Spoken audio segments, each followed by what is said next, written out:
So if you watch my previous videos on publishing, there's something that I mentioned called agented and unagented submissions, and I wanted to talk a little bit about what those two terms mean. If you're searching for a publisher and you see on their website where it says agented submissions only or accepting unagented submissions, what all of that means is if you have an agent, it's kind of like a Hollywood star has an agent. It's someone to represent you who has a direct connection to the bigger entity or the bigger company that you're appealing to. This is someone who has network connections with publishers, who knows what's sellable, knows what publishers are looking for, and probably is a good broker to find a good publisher for what you've completed.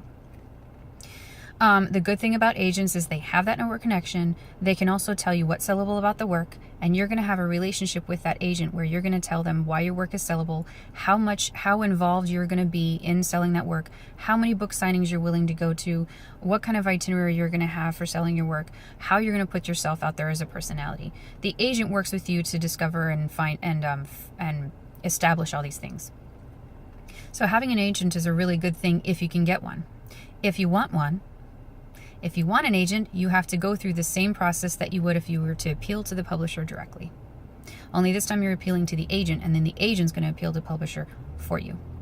The publisher already knows this agent. Agents makes publishers very happy because they already know that they don't have to do all the legwork. The agent has already vetted your material and said, I've got an author for you. That's what publishers really like. So if you can get an agent, that's one really big advantage.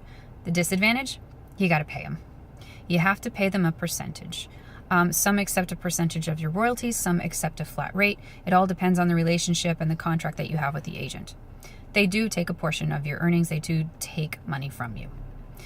Is it worth it? That's up to you as an author. If you're a dominant, a charismatic personality and you think you can represent yourself and you're really good at bragging about how awesome you think your work is and it's convincing, you might not need one. But for a lot of us writers, we're kind of introverts and we don't really like bragging about our work and tooting our own horn, so sometimes we need an agent to do that for us because it just makes us uncomfortable. But it all depends on what kind of author you want to be and how involved in your own promotion you want to be. But that's what an agent does. It's kind of like a Hollywood star has an agent who goes to movie companies, production companies, and directors and touts you for you. And that's what agents do.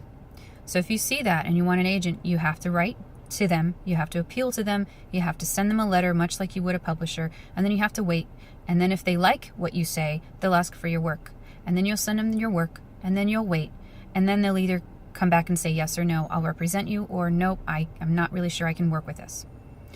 That's the process. If you want an agent, what you'll look for is you will Google what's called literary agents. You'll type in literary agents, and preferably plus your genre. You want to target a literary agent who's familiar with your genre because they're going to be familiar with the publishers who publish your genre. So that's the way to do it. It's called a literary agent. If you don't want an agent and you think that you can do this on your own, you will look for publishers that list unagented submissions welcome, or we accept unagented submissions. What that means is that you don't need an agent to appeal to a publisher. Some publishers will only accept work from agents. They only want work that the authors have not done, that have not tried to sell by themselves, but have gone through an agent. It all depends on the big publisher. So if you're after one of those big, giant brick and mortar publishers where you're going to get, your picture on the back of the book and you're going to go to book signings and you want all of that, an agent is probably going to be a benefit for you if you can afford to lose those sales, if you can afford to lose that portion of your sales to the agent. So that's the difference when you see unagented and agented submissions when you are trying to publish your work and when you're on that publishing journey. Thanks for watching.